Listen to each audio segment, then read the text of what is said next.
Yung totoo, mag-abroad ba ang buntis na to o manganganak? Ito nga pala ang hospital bag ko mga mare at ipapakita ko sa inyo to kahit nga walang nagtatanong.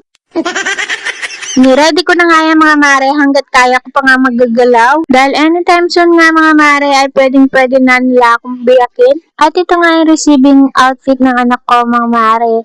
Ang laman nga niyan is diaper, receiving blanket, at yung mga baru-baruan. Nag-ready nga lang din ako ng day 1, day 2, day 3 outfit mga mare. At ganyan din ang laman niyan mga mare. Baru-baruan, diaper. Pero this time meron na yung short at mga long sleeve, short sleeve, and sando. So, kompleto na nga yung day 1 to 3 outfit niya mga mare. At ito nga yung go home outfit ng anak ko mga mare. Niready ko nga dyan. Diaper, receiving blanket, at frock shoot.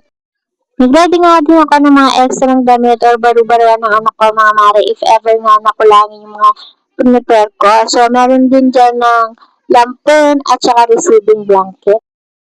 Next na mga mare ay yung damit ko naman. So, ito nga yung susuotin ko after ko nga ma-CS. Button down dress na yan mga mare, panty at maternity bra para hindi nga ako mahirapang bihisan doon.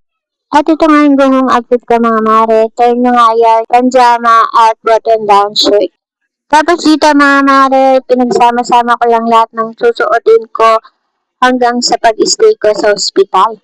So, ganun din nga yan mga mare, panjama and button down shirt para hindi na nga din ako mahirapang magsuot. Nagdala din nga ako dyan ng medyas.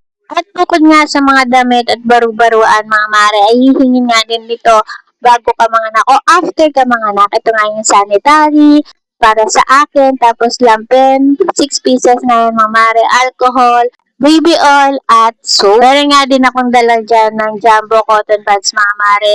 Bulak nga lang gagamitin ko kay baby at hindi nga ako bumili ng wipes. Meron din akong panlinis ng bote.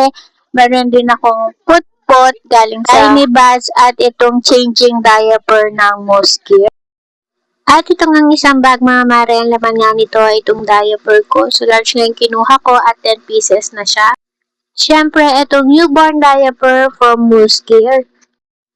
Nagdala din ako ng disposable pad mga mare kasi nga kahit CS ako ay tutuguin tayo doon para naman hindi tumagot sa bedsheet ng hospital. And lastly mga mare, ito nga ang breast pump natin. Ayan nga lang laman ng aking hospital bag mga mare, kaya hanggang dito na lang muna. Bye!